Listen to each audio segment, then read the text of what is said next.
বাংলাদেশের উন্নয়নে $200 মিলিয়ন সহায়তা দিচ্ছে যুক্তরাষ্ট্র।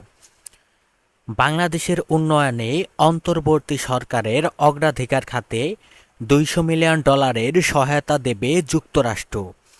রোববার 15 সেপ্টেম্বর অর্থ উপদেষ্টার সাথে বৈঠক শেষে একথা জানান ইউএসএআইডির সহকারী প্রশাসক অঞ্জলি কর। অঞ্জলি কর বলেন, সরকারের সাথে একটি চুক্তি স্বাক্ষর হয়েছে। এটির আওতায় সরকারের অগ্রাধিকার খাতে $200 মিলিয়ন সহায়তা দেওয়া হবে। আমরা অন্তর্বর্তী সরকারের সাথে কাজ করতে চাই। বৈঠক শেষে অর্থ উপদেষ্টা সালাহ উদ্দিন আহমেদ বলেন, আর্থিক ও বাণিজ্যিক খাতে সহযোগিতার বিষয়ে আলোচনা হয়েছে।